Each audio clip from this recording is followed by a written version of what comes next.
Do Sure. what you need to do. Pardon me? Whatever works for you, honey. Okay. We're not, Okay. yeah. Good deal. All right, here we go with the recording then. Oops, let's see.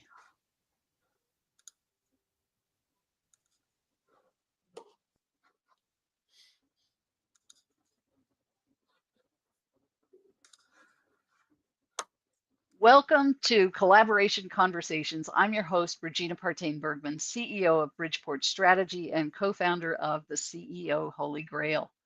I am thrilled to welcome my guest co-host for this show.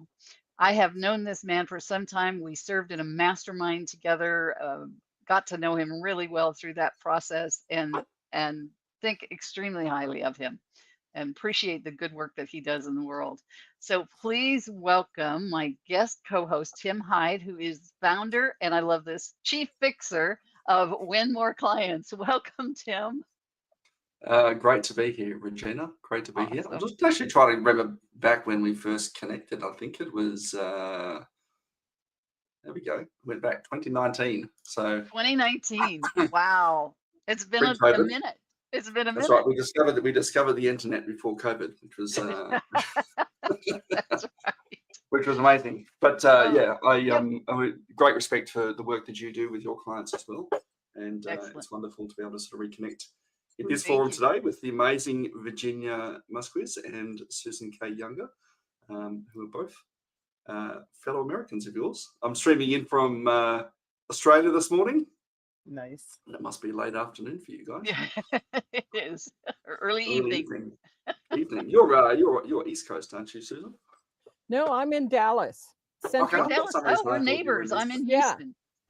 Central Virginia's- time. I'm in St. Louis, but I'll fly there and meet Yeah. with you ladies if you want. Well, I've got and I friends was in born Austin. in St. Louis, Virginia. And So, I- you know, And there's I've another got connection. Midwestern roots. So yeah, that whole central zone. Oh, Awesome. wonderful. Awesome. Well, there we go. So there I'm you gonna go, fly out Tim. there. Not only do you not have a necklace, but you're not from the Midwest. How are you feeling now? Poor Tim. How connected Poor are you Tim. feeling now, Tim? I'm feeling super connected. There you go. It's my Oh, there he goes. There he goes. Nice. necklace. We're going to pretend that's pearls. Turn this But into a little string, a Western string tie, Texan Yeah. string tie. there you go. I love There it. you The go. bolo. Fantastic. Well, look, wonderful to be here, Regina, and I'm super passionate about this topic. Excellent. Having spent 30 odd years in marketing now, and always found it really interesting that as marketing agencies, a lot of things that we push is social media, Google ads, print, TV, radio, whatever it happened to be historically, and yet if you ask anyone, particularly in professional services, where most of their business comes, they'll say it comes from referrals and partnerships. Yep, absolutely. And it's always fascinating to me to then say, hey, so many of us are out there sort of pushing this other agenda, which is super important and incredibly scalable. But partnerships, particularly as we get the foundations of our business in place, are so absolutely critical to growing and establishing our business in the first place. It is. Tim, I would love for folks to get to know you a little bit better. So I'd love for you to share a bit about your journey, how you got to where you are now, who you're serving, and why that's important to you.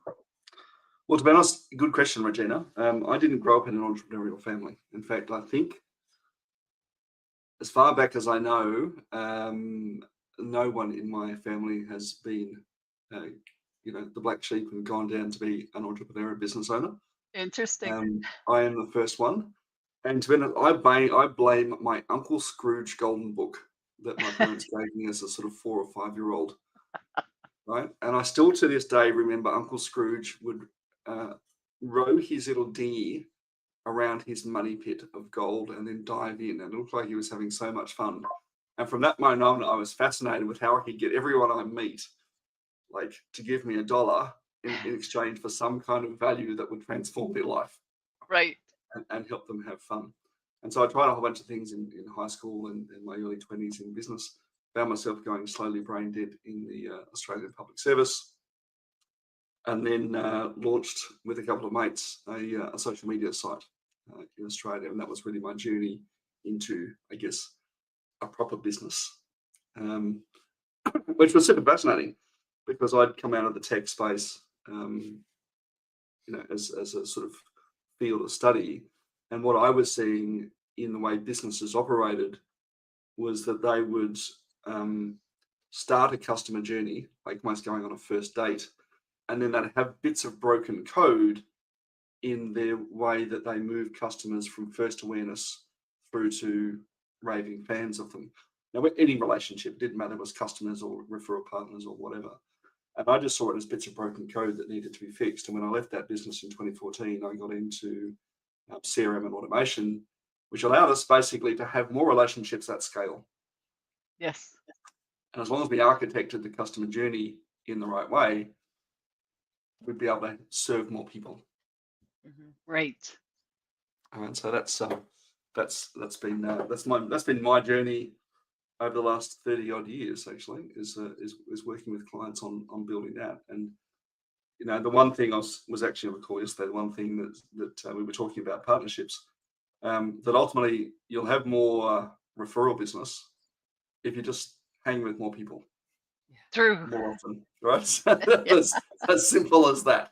If you have more friends, you'll do better. Is there a So that was, particular type of business or level of business that you work with, Tim? Look, to be honest, it's I've worked with everyone from clairvoyance and startup businesses right through to multinational mining companies and stuff. But I think there's a certain point in our business journey that we get to the point where things start to get a little bit out of control. And Agreed. we need some systems to be able to manage the number of conversations and relationships that we have, whether it's with staff, whether it's with customers, whether it's with prospects, whether it's with key strategic partners. And if we don't manage those relationships and don't treat them with importance, they will not treat us with importance either. Yes, agreed. Right? If you look at even Coca-Cola spend $5.5 billion a year in advertising spend, marketing spend, which represents about 11% of their revenue, but they don't actually have as many customers. Their customers are distributors, not necessarily the end person who's buying Coca-Cola. Right. And if they didn't have relationships with those distributors, they wouldn't be able to get their product into every shop in the world where we as consumers can go and buy it. And I think that's an interesting thing. There's this point in business where we kind of go, it's getting a bit out of control. I need to create some sort of organizational leverage. And that's the clients I serve. Generally speaking, in professional services, but it doesn't really matter. It's the same journey for most people. Yeah. And what I love about that, is when we get it right, it allows us to have a greater impact, not just on our clients' world, but our own as well. And that's really what drives me. Excellent. I love that, Tim. And thank you for all the work that you do. And you and I have talked numbers a bit over the years and different things. And I know you're helping a lot of folks out there. So appreciate that. Thank you.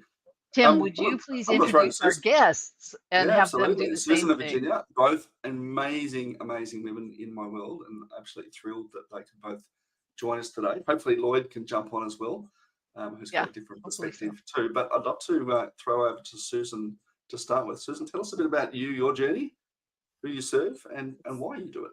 So I am a bit of a mixed bag because I started out in architecture and knew I wanted to do it from the time I was a small girl drawing houses as mom and dad moved.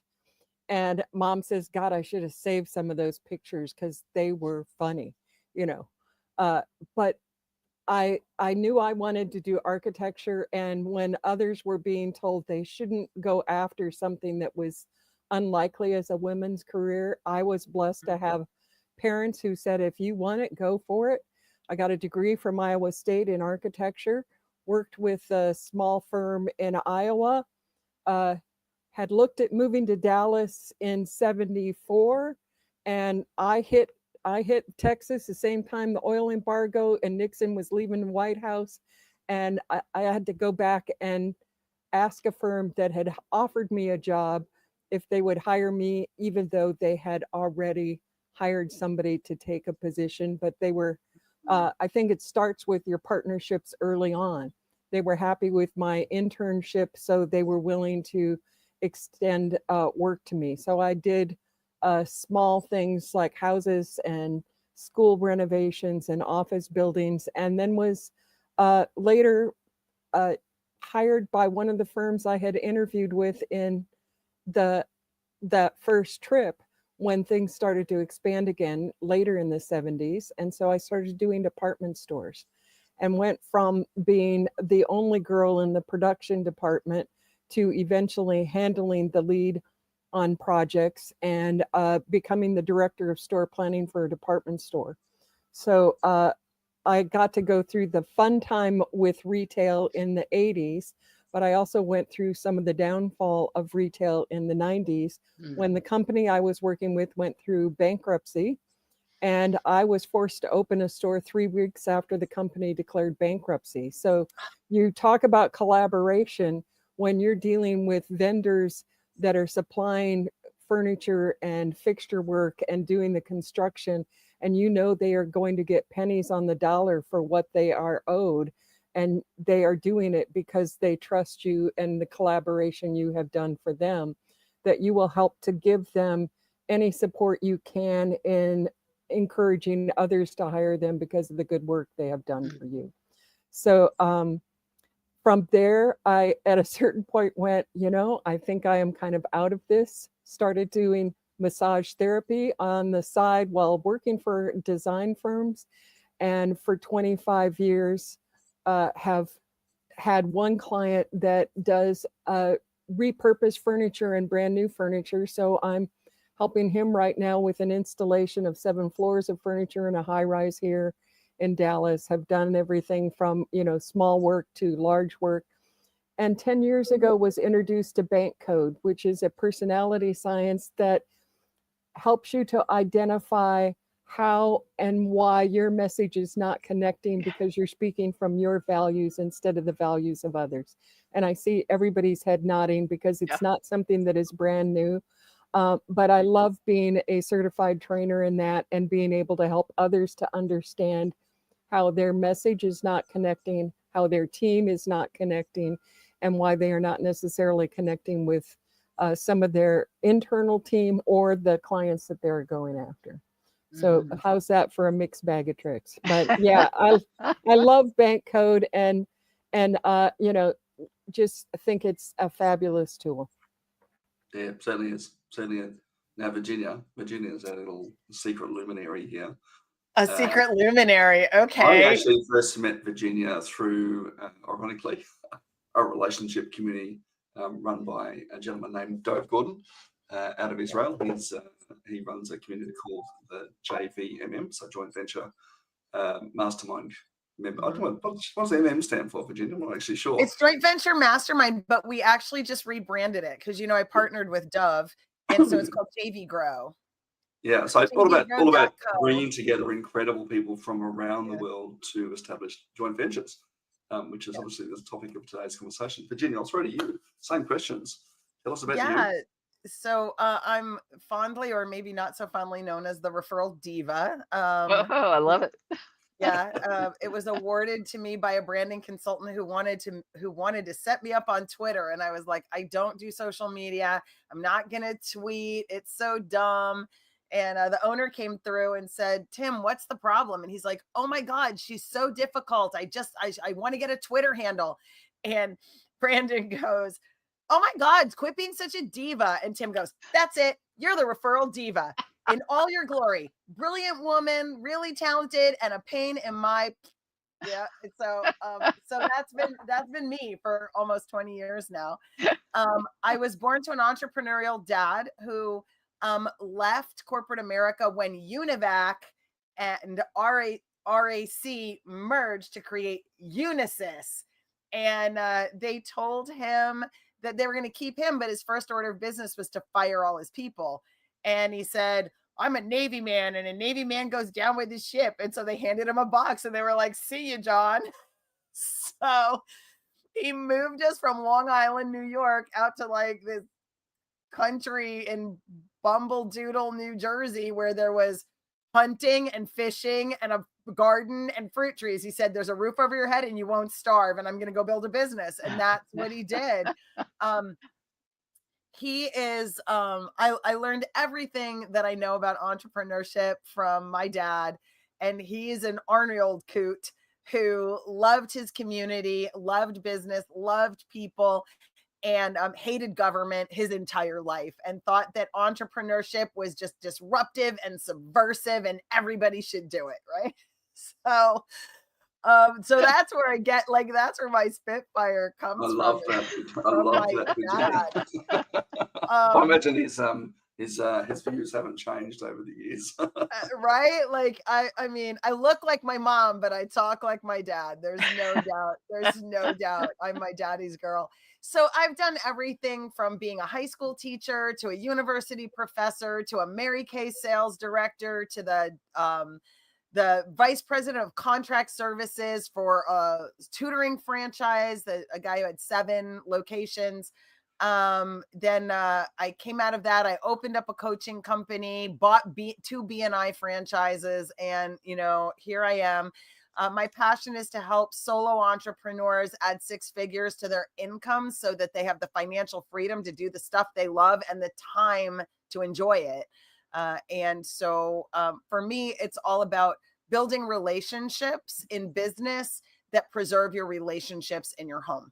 So many entrepreneurs fall apart because they just money, and they're always in the struggle, and they're always on the roller coaster, and they're always tumbling and upside down, and they miss out on baseball games and ballet recitals. And that was my dad. My dad missed out on so much. And so my real passion is helping people make money using the leverage that partnerships give you, while preserving the things that matter most. Because really, when we die, somebody else is going to own all our stuff.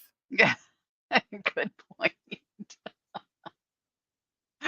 That's just the You can't take reality, it with right? you. Like, you can't take it with you. When you think about it, you're like, oh, I'm going to accumulate. You're like, you're buying stuff for a future garage sale. Really? Like, Yeah, it's true. That's so true. so, I mean, so that's kind of my jam. I love the leverage that networks have. So the idea that we could all get together and all be in a different network, know each other really well, and where one of us is, we all are. And that for me is the beauty of networking, and really real networking, and the kind of partnerships that my dad taught me to forge. People who will write you the check when you need it, right? It's not just about giving referrals or whatever, but that guy who wrote my dad that $5,000 check, and that $10,000 check my dad wrote to that restaurant owner when that restaurant owner needed it. You got to surround yourself with those kind of people. And I think that's really a big part of who I am and what I'm passionate about. That's Well, Virginia, beautiful. it is. And Virginia, we have a couple of things in common. Yeah. So I was born in St. Louis. You live in St. Louis. I was a Mary Kay senior sales director. Nice. Very nice, Regina. Years ago. Years and years ago. I used to have 7 diamond rings, but my mother-in-law has them right now.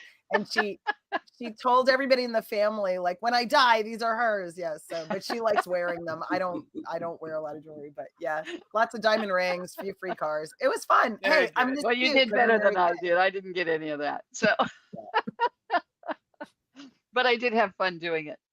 Yeah. I love your stories, all of them. And I'm thinking that I want to pick up on something that Virginia said there. And coming back to leverage, the leverage of the networks that we have.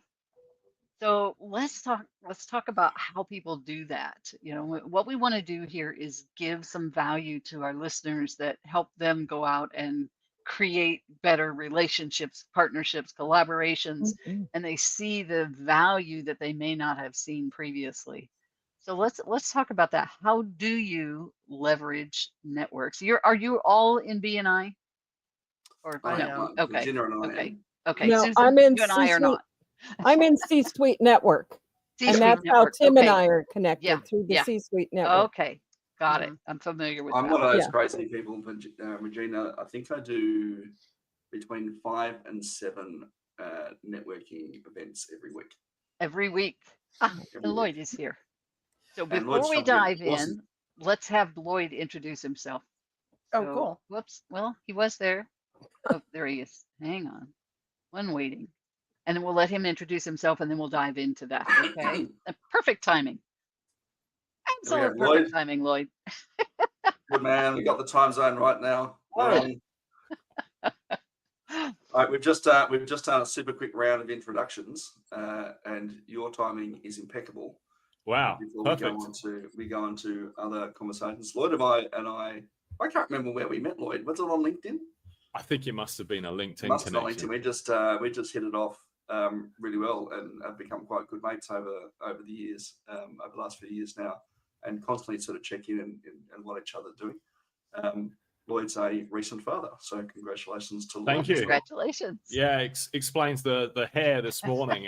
This is it. And then I had a message this morning, Tim saying we're on now, and in my calendar I had it at 9 a.m. Sydney. So I was like, right, okay, run around the apartment like a headless chicken. So here I am. This is why you have like virtual backgrounds and bird background. Yeah, quick, hide all the things. Hide the mess. Yeah. So, mate, I'd love you to introduce yourself. Tell us a bit about your journey into entrepreneurship and who you serve and why. Yeah, so my name is Lloyd. My business is Virtual DOO, and we help busy business owners with teams escape the day-to-day operations so that they can scale without being the bottleneck. And I do this by providing them with an operator who works in their business on a fractional month-by-month basis. And our objectives are to help that founder get more time, operational smoothness, and profit.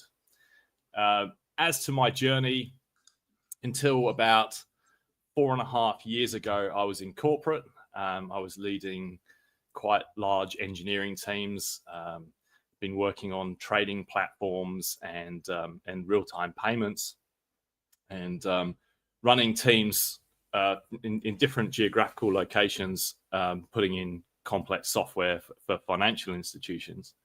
Mm-hmm. And so a couple of things happened. I think, like many people, when COVID occurred, we had to rethink about what we wanted to do.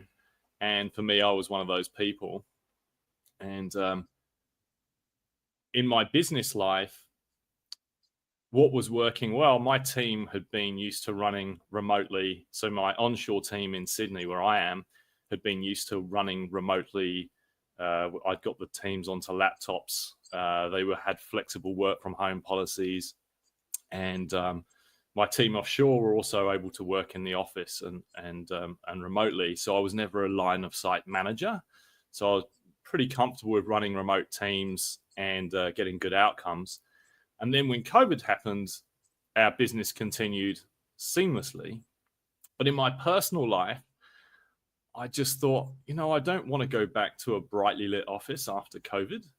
And I quite enjoy the ability to get up early in the morning, do exercise, not have that commute. So that was my own personal rationale for wanting to do something different.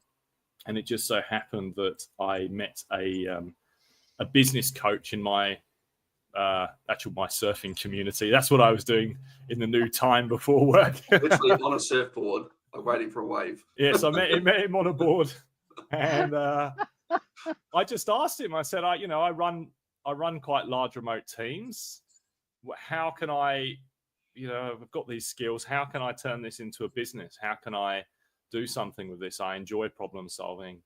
I enjoy dealing with complexity, and that was the beginning of a lot of conversations. And then at some point he said, you know what, I've got some clients that I think you could really help.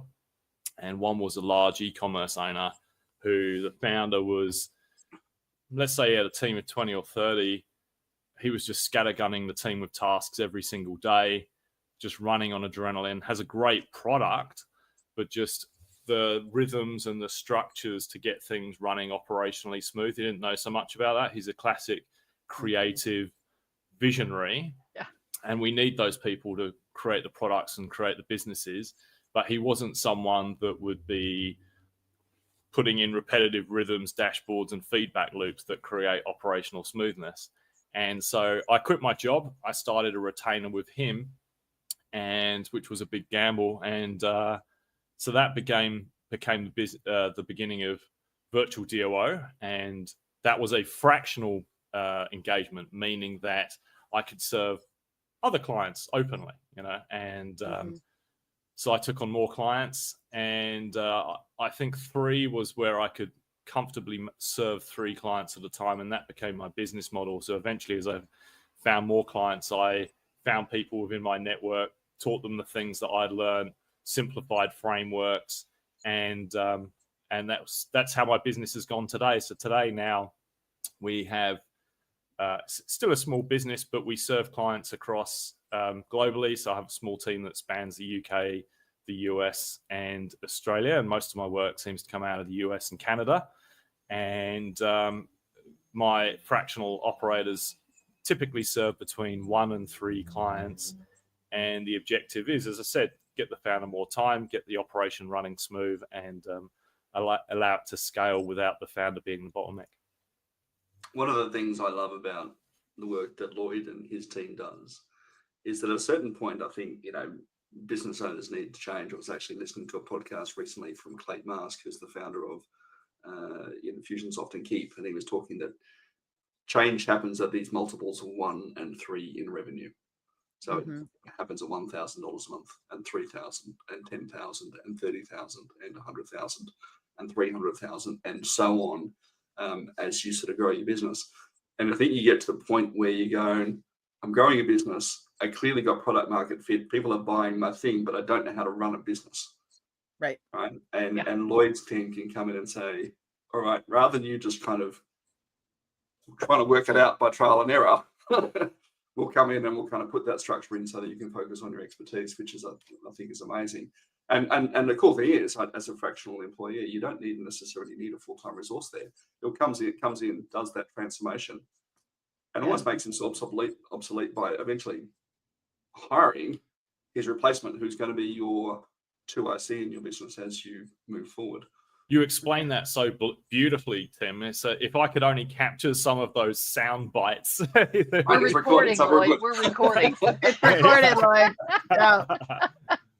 Anyone would think I was in marketing.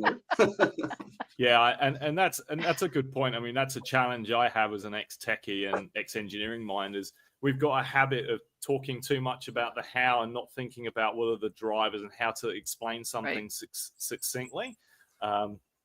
But Tim's absolutely right. Our objective is ultimately to make ourselves redundant, come in, see where the gaps are, see the patterns that we've implemented now for other similar businesses. And even if they're not directly similar, a lot of businesses have the same challenges, and then uplift the team and then eventually bow out. So that's how we work. Thanks for Tim for explaining I that think also. What's beautiful about Tim giving you that accolade is it's those sort of discussions by somebody else that invites others to want to collaborate with you, because they can say what problem you solve for them. And when you're trying to explain what you can do to them, they don't get it. They don't have the expertise to even understand what you're capable of doing for them. But Tim can talk about what the solution is that they feel after they've worked with you. And that's what they want to really know. They don't care how you do it. They just want it done. And I think there's frequently those things in partnerships and collaborations where somebody that knows you better than the potential client can say, here's what this individual or this team of people have been able to capably deliver to me or capably deliver to my client that I would have never been able to do on my own. And that's why I lock arms with them. That's why I get involved with them and bring them into this collaborative environment where we collectively can do something that none of us could do on our own. And my background being architecture, Lloyd, I completely understand that there are times that, there'd be a project that somebody knew somebody in the either Australia or the Far East that needed something done, and they knew one person, and that one person pulled 4 or 5 of us together, and we were able to deliver something that a larger client connection couldn't have done for them, because their team would have been such that they were looking to hire 7 layers of people that they really just needed the doers that we could be in a way that nobody else could do for them. And those sorts of things come about through those collaborations of like-minded peers, or, you know, people who have similar skills, but each of us has a different aspect of it that we bring the juiciness of, while somebody else is taking care of that other aspect that we don't really care about. And it's those coming together like that that really makes collaboration powerful. It I does. like what you I like what you said there, and how listening to how a problem is solved in someone else's words. And I see how in your position, being able to see the challenge and understand what collection of people could solve that, like the A team, who would be the A team that we bring in and solve this problem. Yeah, exactly. very valuable.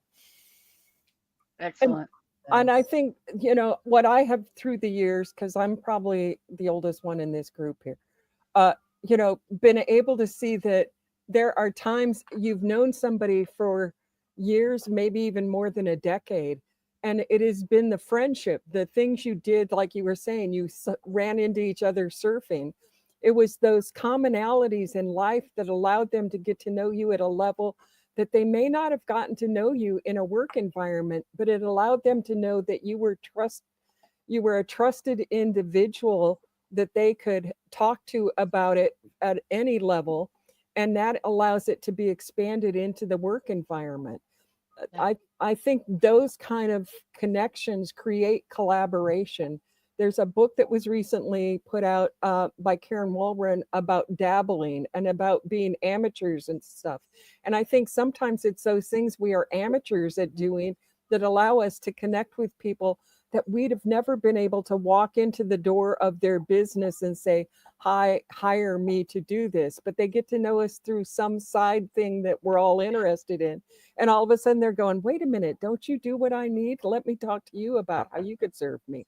Those are the things that I think a lot of people miss because they don't make those collaborative efforts outside of the workplace. It's That's interesting really, that, you know, go ahead, Tim. I'm sort of just draw on that point, Virginia, because I know, Susan, I know Virginia and I would see this a lot in the B&I room as well. Right? You see people sort of go in there and they go, well, I'm going to sell to everybody in the room. And great, you might get 20 customers if you have a thing that everybody absolutely wants and needs, right? But it's probably not the case. Maybe the accountant or the plumber, you know, everyone's going to at some point go, oh, you're the plumber, I'll buy from you. But if we start to look at the people in the room will buy from you anyway. But if you start looking at how do we create collaborations and partnerships and get to know each other, it's the people that we hang out with the most that will refer us the most often. And open doors and opportunities for us. And we don't make the effort to have that second date and the third date and the fourth date. We don't have a relationship with someone to open it up. And the weird thing about this is we actually don't need, like, if I said to, you know, for most people ever said, if we gave you 100 clients right now, what would that do? And most people would go, holy shit, that would just break my business completely. I'd be so overwhelmed. 100 clients would transform the way my business operates completely. Right, Lloyd, you mentioned that, you know, most of your team has got, you know, they will operate between 1 and 3 customers, right? So you'd have we would not handle 30 100. to 50 extra staff, right, to deliver that solution to your customers. But if we think about, you know, well, how do I suddenly get 100 opportunities, right? And you can probably do that in 1 year with just having 5 really key partnerships, right? 5 people that you catch up with regularly, who serve the same client as you, have the same or similar conversation as you, who are only having 1 meeting with a prospect that you could serve as well a day, and only finding, I mean, the numbers are sort of, you know, ridiculous. They don't have to find you 1 person a week out of all the conversations they have, or the 7 networking events that I have, the 20 odd meetings that I have a week. I'd have to find 1 person to introduce you to a day. And if I had 5 people like that, that's 250 opportunities a year for me to serve other people with what I do. I don't need 250. The other thing I find is, like, when I'm doing massage therapy, which I'm not doing as much of now as I used to, but the beauty of it was there was another gal that I met through a networking group. She was also a therapist. but our skills were different. But she wanted to be more of what she called a massage broker. And she would go to organizations and say, I can put together a team to service your event, or to come in on, like to a teacher's group on an appreciation day for a school to do something of that nature. I'm like, go book those things. And yes, let me know and I'll work it into my schedule. I ended up with SMU as a client because of her. I ended up, with doing things at different universities and with football teams and basketball teams that knew her through what she was doing, that allowed us to have extra work without us having to add those clients. And you started having certain seasonal businesses that added to your work at a time. And it was the sort of thing where others would say, oh, I can't be with anybody else in my industry. And it's like, yes, you can. Yes, you when you can. understand how you work together, not in competition, but in collaboration. Yeah. Absolutely. Virginia, I'd love to get your perspective. Yeah, what I was thinking was, Regina, you had asked about the question of leverage, right? Like, how do we leverage? This is leading to, right? Tim was really bringing that home. And so I'm strategic and highly tactical. So you wanted something practical. So here's practical. All right. Okay? Tim goes to 7 networking events. He also has visitors that come into his BNI chapter, right? So at the end of a week, Tim probably has one of these. So stack of business cards, gotcha. right? He's got a stack. So what I do is I take my stacks of business cards, and when if Tim and I are one of those 5, he's one of what I call him allies, a business ally. Tim brings his stack of business cards from last month. I bring my stack of business cards from last month. And I'm like, yeah, I met this guy at an expo. And Tim goes, yeah, I want to know that person. I'm like, all right, well, how about this guy? He's like, yeah, no, I don't need that person. Okay, that person goes over here. So now suddenly Tim has been in every room that I have been in. Wow. Tim has been standing next to me. And it's super practical. Now, all I have to do is say, Tim, so you wanted to meet this Michael DeMaria guy. What do you want me to say? So then I open up my computer and I go, hey, Michael, we met at the expo. I'm sitting here with a really cool dude. His name is Tim Hyde. Tim, what do you want me to say? Tim does this, blah, blah, blah, blah, blah. Want to meet him? Like that. And I can do that 10 times sitting at a cafe with Tim, and we can leverage these 50, 60, 70 business cards. Now watch this. Now I do that with my other 5 to 6 to 7 partners. Like, here, who do you want to know? And I open up my computer, and right then and there, I make those introductions. And suddenly you start to feel like you are the most connected person on the planet. Because when this guy that I met at an expo just got an introduction to Lloyd and to Susan and Regina and Tim, he's like, who is this woman? Now suddenly I have love right here, biz love all over it. And it didn't cost me anything because y'all wanted to know him. Right. So I just made an email happen, right? So powerful. Whether it's business cards or, opening up your calendar every week and just saying, who did you meet this week? That'd be a cool connection for me to start talking about the people you met. Yeah. I love that. It becomes incredibly powerful. It doesn't take long. Like, you can talk about the weather and, whatever else. But in 15 minutes, you've suddenly got these opportunities that you didn't have. And the cool thing I love about that as well, not just to the people you were introducing to, right? Saying they're going to come back and say, hey, Virginia, I've got this problem. Who do you know that can solve this thing for me? I think we need to find a way to collaborate because you're introducing me to opportunities all the time. Yeah. That is one of the best I have heard on this show. Yeah, I've I love been doing that. this show for a number of years now, and that is one of the best suggestions I've heard. Well, it's super tactical, right? Here's the other thing. I learned this from a gal named Kimberly Whitecamp. She blew my mind. I'm like, Kimberly, how do you do this? Amazing. I did some things with her a few years ago. She grabs the chat. When it's like, everybody put your information in the chat, right? She grabs that chat, throws it into Chat GPT, right? And with all the comments and everything, she takes that chat, and then she has Chat GPT create a spreadsheet with everybody's name, company name, whatever. And based on her criterion, she tells it to put it in the order that the ChatGPT believes that she should reach out to those people based on her criteria and based on the stuff they put in the chat. And I was like, Yeah, I'm doing that right now. That's it. Wow. I've just started writing that prompt already, Virginia. There you go, right? Yeah. Like, I know, I'm taking notes. and then look at this, where now imagine Tim GPT, right? Now I put in my best referral partners personas. Like, here's Tim, here's who he is, here's his demographics, here's his psychographics, here's who he likes to meet, whatever. And I take that same chat GPT, I take that same chat from the Zoom call or whatever, and I ask, okay, now tell me which of my referral partners should meet who. Like, go through and tag in there, and it will, based on those prompts. I mean, seriously, the way that you can leverage, right? So the key is where one of us is, all of us could be. Yes. With a I'm little going bit. I'm going to take that one step further, Virginia, and actually have the chat GPT take their email address, do some research on them, and write personalized introductions to everybody. Yeah. Awesome. Oh, you know what'll do that? Evie will do that. Yeah. Evie AI will do that for you. Yeah. It's crazy. I mean, AI has really created a lot, but that business card thing I've been doing for 20 years, and it's why I'm as connected. During COVID, I call it the bag of shame. It's all the business cards you never called, right? And every time you look at it, you feel like the biggest loser because all the opportunity is passed. Yeah. It hasn't passed. Go in Well, there. it comes back to that thing and that I sort of mentioned earlier, Virginia, right? Is that very few people get married on the first date.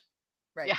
It's not just about the initial connection and we exchange business cards and that's it. In fact, I recall an experiment a friend of mine was doing a couple of years back for a podcast, and we were at a conference together, and there was 3 of us, and Siobhan was the control, right? And she was just exchange business cards, do nothing particularly. It was like, hey, great chat, exchange business cards.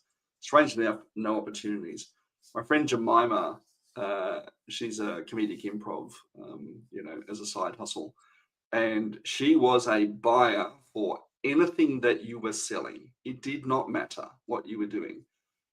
Okay. She was like, oh my God, I've always wanted to join a network event. Or I'm in town for a couple of days. Can I get a massage?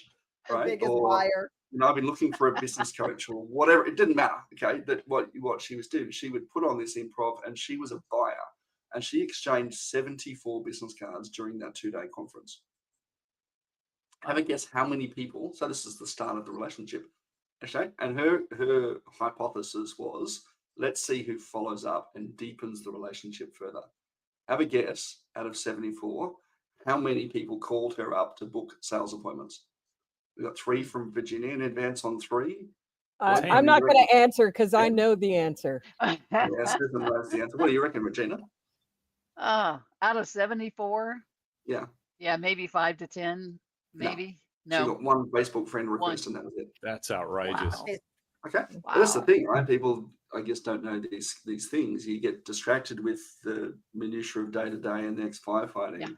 And you forget that it doesn't need 74. It doesn't need a giant shoebox full of business cards. It just needs a couple. Yeah. Using a tip like Virginia just shared, to use ChatGPT and say, who are the 3 people out of all these people I met that I should probably deepen a relationship based on these criteria? And I actually do the follow-up. Right. I just had a friend come back from speaking at a conference, and she used the bank tool for, one of her things. So we've got a few people to follow up in that way. But she's now got a follow-up call with the sponsor of the event and the gal that led the group that was actually hosting the event. And she's now, last night, she and I were talking about how could we leverage what she did into something that expands upon, her saying, I'm her business partner in this other piece of business she shared, but she doesn't claim to be the expert in. I think there's so many times we can leverage each other in ways we don't stop to think about. If somebody spoke at an event, who else do you know that could really be a great speaker for that group? Who in that group needs to know, like Virginia said, the people you just met? there's so many different levels of which we can explore the connections and the power of introducing each other. Yeah. It's like an expanding scope. When I'm looking for how I'm going to solve a problem, I look in I try and introduce clients to clients a lot of the time, because I know where their superpowers are. And so it's great. And I've got my Rolodex there of my suppliers. And because we just stay in one lane, pretty much, we're operations. I say, oh, okay, we've got the CMOs, the CFOs, the websites, designers, and so forth. And I know who I can go out to. And then occasionally I find, I don't know who's good at solving this particular problem. And so then that's when I go out again to other people in my network, and I've gone, hey, Tim, who do you know who's a CFO located in this location? Who serves United Arab Emirates? Do you know someone or something like that? Because that's an expanding region, and then trying to get some more contacts there at the moment. And so that's why I think that just expanding out your network is so powerful. Mm-hmm. Wow. And if you know a company you want to work for, sometimes you think nobody knows anybody there. You just tell people what company it is and ask them, who do they know that works in that company, or who do they know that knows somebody? I got a story where a gal kept complaining about this uncle at Thanksgiving that she just found so boring. But she wanted to work for this. She wanted to get work with a company. And when she finally opened up and talked to the uncle, she found out he actually worked for the company that she had been hoping to find a connection to, but had never spoke to him to get the information. And I think that's a simple conversation can sometimes be an amazing breakthrough. Yeah. This has been fantastic. I think that you folks have elevated this conversation dramatically. Thank you. I have enjoyed this. To all the guests. I do not actually. I do tell everybody I love it, because I learned so much from everybody, but this took it to a new level. Thank you all for that. But we are at the point where we need to do our wrap-up round. And before we start it, Tim, I want to ask Lloyd, will you put your contact information in the private chat, Lloyd? Up on the right-hand side, you'll see a chat button, and click on the private chat, and then click on my name and put your contact information there, okay? Yeah. And while you're doing that, Tim is going to start our wrap-up round. He's going to call on everybody for their final thoughts on collaboration and their contact information. Okay, well, let's start with Virginia, because she's dropped some absolute nuggets for us today. Virginia? Look, I just really, Tim and I are on the same page on this whole collaboration thing. For me, there's 5 steps to actually creating collaborative relationships. Most people stop dating too soon. So they become acquainted, maybe they have a cup of coffee, and nothing happens in that moment, so they don't pursue. And it's really imperative to be selective and strategic, but also to be a leader and move the conversations forward. So true. So true. Well, we did share how we get in contact with you, Virginia? Oh yeah, Virginia Muzquiz, the referral diva. Connect with me on LinkedIn. You'll know me because I'm dressed up in a which side is it? That steampunk hat is on my head. Yeah, so I don't think there's another Virginia Muzquiz on LinkedIn. So yeah, connect with me on LinkedIn. There's certainly not another one wearing a steampunk hat. No, and the only other one I know of was a 1960s civil rights activist in Texas. So I did see it come across a website a few years back. You could actually do a search for your name, and it would tell you how many people in the US have the same name as you. Yeah, interesting. I think there was 12 or 13 Tim Hydes, which was kind of fun. Yep. Susan. I'm like, there's so much in this conversation. Everybody brought so much to the table. Thank you, Tim, for bringing us together. Thank you, Regina, for always doing these with others as well. What I love about this is it reminds us of stuff we sometimes know to do and we aren't doing. It's like, oh yeah, why am I not doing that? But the other piece for me is the fact that sometimes it's as simple as inviting people to dinner. and bringing those Mhm. people together that don't know each other, that you want to introduce. And it's you gave them something to talk about over dinner, and all of a sudden you've got the collaboration beginning that you never even knew you could create. And I think there's those simple things in life that are wonderful. Absolutely. I am Awesome. posting your contact information right Okay. No now. worries at all. Got the details in there as well. We can find Susan. You can Definitely find me on LinkedIn, and the reason I put my middle initial in there is Tim. When you talk about who else has your name, by using my middle initial, I show up at the top of a Google search, because there might be another Susan Younger, but there doesn't seem to be another Susan K. Younger. So I There may started be. using that. Not- Plus, She's just not using her middle name, Susan. yeah. What does the And K? Out of curiosity, what does the K stand for? K-A-Y-E though. K-A-Y, But here's there the we other go. here's the other piece. I love the fact that my initials are Sky, S-K-Y. Oh. So Oh, I great. knew a long time ago I was going to keep that name forever. So, There and we it go. never hurts to be able to say I'll always be younger.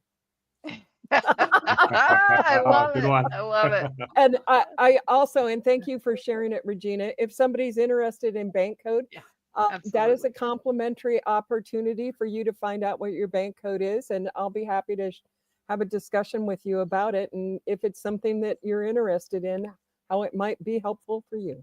It's a great tool. Awesome. Yeah. Lloyd, take it away, mate. Yeah, for me, I think it's best to go deep with a few people than go broad and never take action. Like that story about your friend who had 74 connections from that event and only one person reached out is outrageous. So if you just find the hub, like the people that you know that you're going to enjoy talking to, they can help you connect to such a broader network. So go deep with just a few people. I love the discussion there about how if you had all of those business cards or you had a chat, that you could sort through them in an algorithmic way. And then I think from that is just to, for me, is just to highlight just the few people that you know that you're going to commit to spending the time with. Otherwise, it's a waste of time. So Yeah. I love that. But yeah, go deep with a few people. And as to contacting me, you can find me quite easily, Lloyd Thompson on LinkedIn or via my website, virtualdoo.com. Awesome. Thanks, Lloyd. Regina. And Mr. Tim, we want to hear your final thoughts and your contact information as well. I mean, shameless plug for CRM here to manage relationships. Right? I developed a little framework a couple of years back called Quest, right? Qualify the people you want to connect with, right? We do that anyway, right? To echo your point, right? Come to an understanding about how you want to work together. So they're both on the same page. Educate people on what you do, stay top of mind, and actually thank them for being in your world. Absolutely. Right? And it doesn't, as I said, it doesn't take many relationships to potentially completely change what you do and who you do it for and how many people you can serve. That's my takeaway. My details are there. You can find me on LinkedIn, Tim Hyde CRM. I think I actually come up the top even without my initial, Susan. But that's a really good tip. I like that one. Or jump on. I think my details are in the chat there. That's because They you've are. put so much great information out there. That's why you're out there at the top, darling. Yeah. Yeah. This has I been great. once won an award. This was back in the late noughties for my SEO strategy from Smart Company. I think, like smartcompany.com or something. Right. And I think my award submission was just like, says, what's your SEO strategy? And I said, we just publish a shitload of content. Right. And I think in like 14 years, we'd published 179,000 articles. Wow. Wow. Amazing. Amazing. All right. Well, we're going to wrap this up, folks. Thank you so much for being here. Tim, thank you for being our guest co-host and inviting such an amazing group of folks for the panelists. This has been awesome. I truly appreciate all of the wisdom and experiences that you've shared. you've made a difference in our conversation, most definitely, and hopefully in the world as we all seek more collaborations. Remember, stick around for just a moment after we end the show. Don't jump off. And with that, we'll say goodbye to our audience. Thank you for joining us again on Collaboration Conversations. And